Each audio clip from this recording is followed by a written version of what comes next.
Je m'appelle Guillaume Janssens. Je pense qu'on a fait un petit aperçu de qui je suis. En même temps, pour la petite histoire, je ne m'attendais pas à voir autant de monde, donc je suis ravi de vous voir. On m'a dit que j'allais boire un café en parlant de smart farming, mais je vois qu'il y a plus de monde que prévu, donc ravi. Alors pour qui on est, pourquoi et vers où on va. Alors on est deux jeunes cofondateurs de la boîte Terrail, qu'on a constituée en 2016, après avoir fait quelques tours sur le marché, tous les deux de notre côté. On s'est retrouvés déjà sur un beau projet d'un avant-gardiste qui souhaitait monter sa propriété en 3 dimensions, de manière à pouvoir rentrer sur un marché, un gars un peu loufoque, mais tout à fait génial, parce qu'il nous a permis en fait de nous rencontrer. Alors, Olivier, lui, est plutôt un passionné par l'informatique, la robotique, la capture, le traitement de la donnée, tout ça, il adore. C'est monsieur Geek, monsieur 3D. Et alors, pour ma part, moi, j'ai plus une connaissance dans la gestion de propriété. Je suis moi-même agroéconomiste et géomaticien. Et j'ai une dizaine d'années d'expérience dans la gestion de propriété et surtout dans l'aménagement du territoire. Alors, on a fondé cette start-up, comme je le disais, en 2016. Et celle-ci est réellement spécialisée pour collecter et traiter de la donnée de manière à pouvoir optimiser des domaines d'activité comme l'agriculture et la forêt. Alors, on va jouer avec de la cartographie. Pourquoi ? Parce que la cartographie tient une place prépondérante, en tout cas dans tous ces domaines d'activité qui touchent à la gestion de propriété. Et je vais vous l'expliquer un peu plus loin. Alors, qu'est-ce que la gestion de propriété ? Aujourd'hui, on est sur un... C'est assez difficile à expliquer, mais en règle générale, une propriété est délaissée par son propriétaire. En Wallonie, pour vraiment rester sur le marché wallon, un propriétaire forestier a en moyenne 2 hectares en Wallonie. Donc c'est vraiment... c'est une terre qui est ultra morcelée, ultra compliquée à gérer. Et en fait, le propriétaire, avec le temps, il a fini par déléguer toutes ses activités. Donc, alors, il faut savoir aussi que la propriété est multifonctionnelle. On a autant de la chasse que de la pêche, que du tourisme, que de l'agriculture, que de la forêt, etc. Et en fait, le propriétaire, il va finir par déléguer petit à petit toutes ses activités, et ce pour en fait ne pas se spécialiser dans un domaine bien précis, mais pour pouvoir avoir un peu son indépendance et pouvoir travailler de son côté sans... Alors, il y a aussi une complexité qui s'est créée avec le temps. Tous ces domaines d'activité se sont spécialisés et on voit avec le temps apparaître des spécialistes agriculteurs et puis des coopératives, des agences spécialisées dans tel et tel domaine. Et donc, en fait, il était content de voir qu'il y avait plein de spécialistes qui travaillaient pour lui et il pouvait boire du champagne à la santé de ces gaillards. Alors, ce qu'on essaye de faire, évidemment, via la cartographie... Alors, pourquoi la cartographie déjà ? Je ne t'ai pas expliqué. Alors il y a une chose que tous les intervenants dans une propriété ont en commun avec le propriétaire terrien, c'est la cartographie, ou le parcellaire, on va dire. On est évidemment dans la seule chose qui permet à tous les intervenants d'être liés par un système cartographique. Alors, ils ne le savent pas toujours, mais ils ont toujours, en fait, ou en tête, ou sur plan, sur papier ou autre, ils ont leur gestion, leur plan de gestion qui est fait de manière cartographique. Nous, ce qu'on essaye de faire, évidemment, c'est de centraliser toute cette information. Pourquoi ? Parce que, sans le savoir, tous ces intervenants vont créer une géodatabase, ils vont créer du data, ils vont en informer de temps en temps, quand c'est très transparent, ils vont en informer le propriétaire. Mais voilà, l'idée, c'est de pouvoir centraliser cette information pour que le propriétaire puisse avoir un œil suffisamment attentif sur la dynamique de son territoire, sur tout ce qui bouge. Alors, nous, notre façon de faire, j'aime beaucoup ces logos, tout simplement parce que ça résume très bien notre travail. On est essentiellement dans l'acquisition au départ, donc il y a beaucoup de travail de collecte de terrain.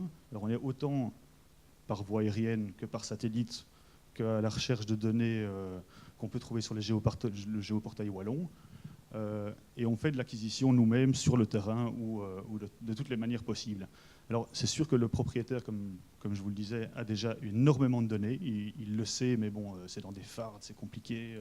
Donc on va l'aider à digitaliser, en tout cas à avancer sur cette transition numérique. Et en fait, on va finir par utiliser cette donnée qu'on va mettre en production. On va mettre tout ça dans une grosse machine à laver, qu'on appelle un ordinateur aujourd'hui. Et on va créer en fait de la donnée pertinente. Donc on va sortir tout ce qui est intéressant pour le propriétaire, pour les acteurs de terrain, pour les spécialistes agronomistes et forestiers et autres. Et on va pouvoir en fait tout simplement avoir une donnée, ou en tout cas une information lisible, compréhensible, pour pouvoir optimiser ou tout simplement avoir un inventaire précis sur la situation ou faire le constat de la propriété. Alors, après production, on peut évidemment aller dans l'analyse. Et dans l'analyse, là, on a gagné un peu de place au niveau agricole et forestier. Alors, c'est évidemment les deux domaines principaux dans la gestion de propriété, dans la gestion d'un territoire. Et donc, on a toute une série d'algorithmes qu'on a créés avec le temps, autant dans l'agriculture que dans la forêt. Oui, pour expliquer un petit peu la façon dont on procède, et pour aussi montrer à quel point le drone a sa place dans ce genre de situation. Alors, il n'y a pas évidemment que le drone, il y a le GPS, il y a toute une série de technologies qui entrent en jeu, mais le drone permet aussi d'asseoir toute cette information de manière géospatiale, donc sur une carte. Alors, le drone en tant que tel, il va faire des captures d'images, donc sur un territoire de 100 hectares par exemple, il va faire 2000 photos. On va scanner le territoire, donc on va vraiment faire quelque chose d'assez simple. On va tout simplement lui donner une mission à ce drone. Alors, tout est automatisé aujourd'hui, la technologie est assez incroyable pour ça. Donc on met cette mission dans le drone effectue exactement ce qu'on lui a demandé de faire. Il va capturer 2000 images sur 100 hectares par exemple, et on va reconstituer en fait une mosaïque, ou en tout cas ce qu'on appelle un orthophotoplan, qui est une mosaïque de ces 2000 photos pour recréer une carte. À ceci s'ajoute évidemment la troisième dimension, qui est réalisée à partir de toutes ces photos, puisque aucune photo n'est réellement faite à plat. Et par le biais de la photogrammétrie, on peut réaliser des modèles numériques de terrain, des modèles numériques de surface, et recréer en fait la troisième dimension d'un territoire. Alors ça, c'est très intéressant pour différentes solutions, comme on peut les voir ici. Pour la forêt, c'est quelque chose de très important. Évidemment, dans le cadre de l'agriculture, c'est un peu moins le cas. Mais ça permet tout simplement de calculer le volume ou la hauteur d'un épi. Alors c'est vrai que j'ai peut-être été un peu plus vite, un peu trop vite, mais ceci dit, on a trois domaines d'activité, donc qui est la gestion foncière, l'agriculture de précision et la sylviculture de précision. C'est là-dedans qu'on excelle aujourd'hui, qu'on gagne un peu de terrain.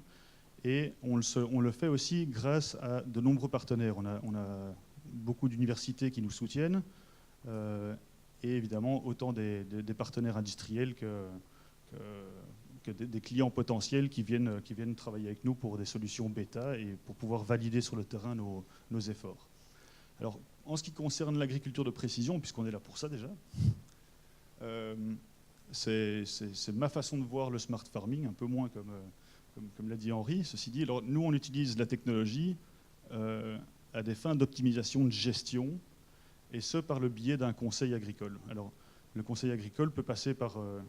c'est peut-être un peu mauvais de dire conseil agricole, puisqu'on ne veut absolument pas passer au-delà des compétences agronomiques. On n'est pas agronome nous-mêmes. Ce qu'on va permettre, c'est d'offrir cette technologie qu'on connaît, qu'on comprend, qu'on interprète à notre manière et qu'on va transmettre en fait à l'agronome ou à l'agriculteur qui connaît parfaitement bien son champ. Et en fait, on va leur donner des cartes, ou en tout cas des plans avec des couleurs. Alors très souvent, nous-mêmes, nous ne comprenons pas pourquoi il y a du rouge ou du bleu, mais lui, par contre, il va le détecter. Il va dire, oui, mais c'est ici qu'il y avait un chemin, et c'est ici qu'on avait fait telle chose il y a 10 ans ou il y a 2 ans. Parce que c'est des choses qu'on va pouvoir détecter, qu'on va pouvoir colorier dans une carte, parce qu'on va utiliser des bandes spectrales au-delà du RGB. Alors RGB, c'est ce que nous voyons tant qu'être humain. On va y inclure le moyen infrarouge, le proche infrarouge, et d'autres bandes spectrales, mais qui ne sont pas toujours nécessaires. Alors on peut aller dans le thermique, on peut aller évidemment dans énormément de technologies qui sont prévues pour, mais ici, dans ce cas précis, on est plus dans la gestion de la fertilisation ou la gestion phytosanitaire. Donc on va leur permettre tout simplement d'avoir un diagnostic précis de l'état de santé de la culture. Là, on va un peu loin. Pour moi, on utilise un algorithme pour étudier en fait la collecte de données qu'on a fait par drone. Et cet algorithme, il nous vient de France. C'est des gars qui ont bossé des années dessus. Ça a été validé en Belgique et en France, etc.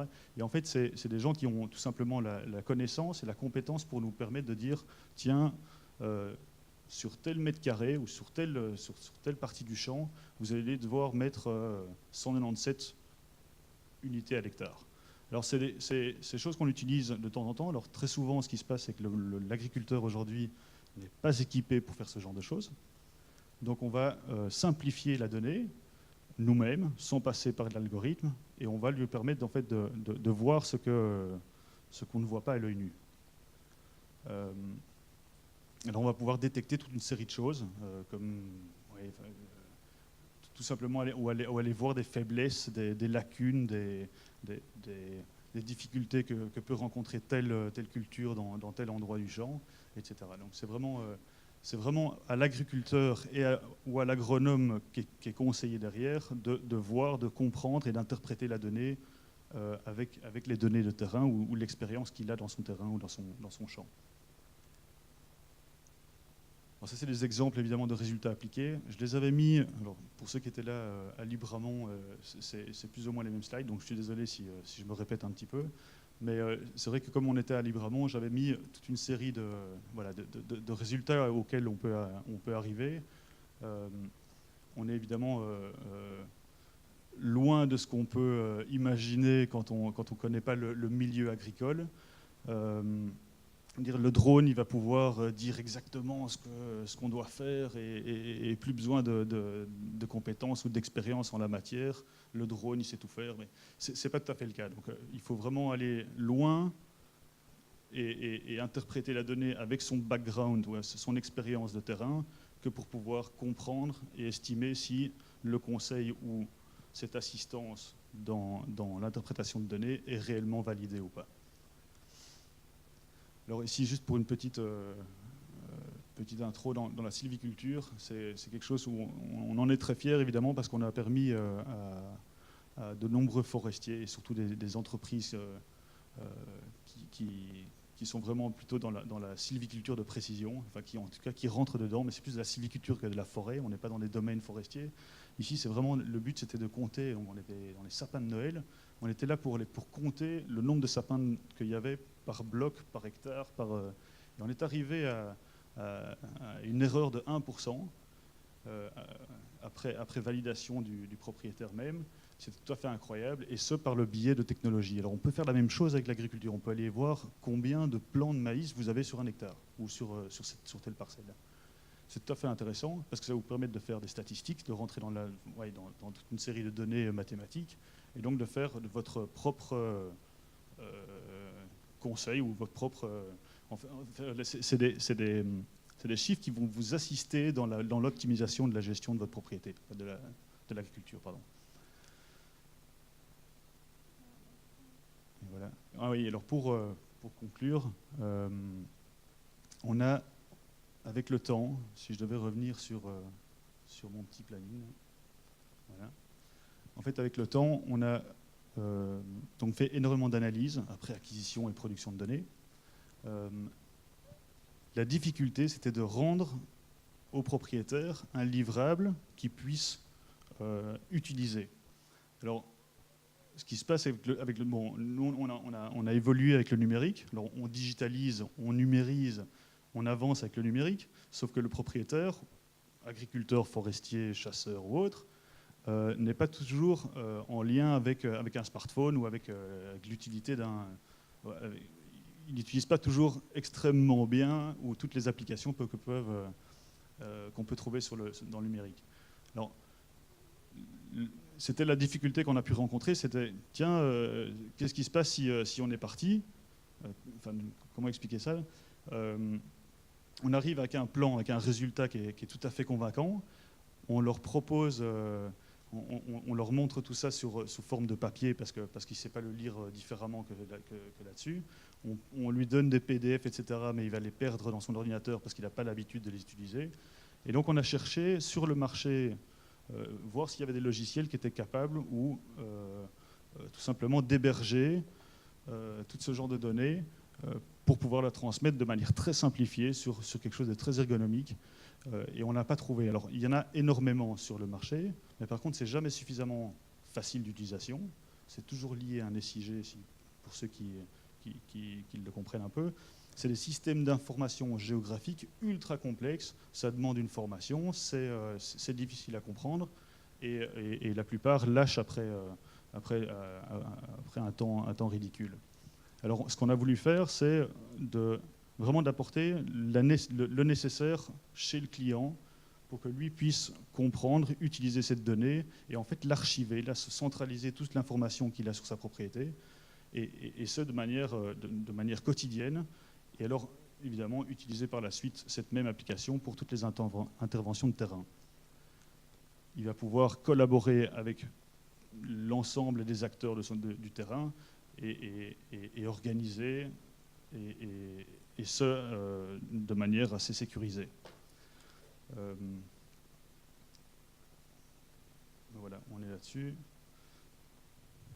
Donc voilà, c'est vraiment, pour conclure, c'est vraiment un tableau de bord pour piloter l'exploitation. Évidemment, je parle autant de l'exploitation agricole que forestière, mais on est ici vraiment pour l'aider dans sa décision, dans sa prise de décision, et évidemment comprendre, valoriser la donnée et leur permettre d'analyser, visualiser et de partager rapidement une donnée, et ce, autour de lui.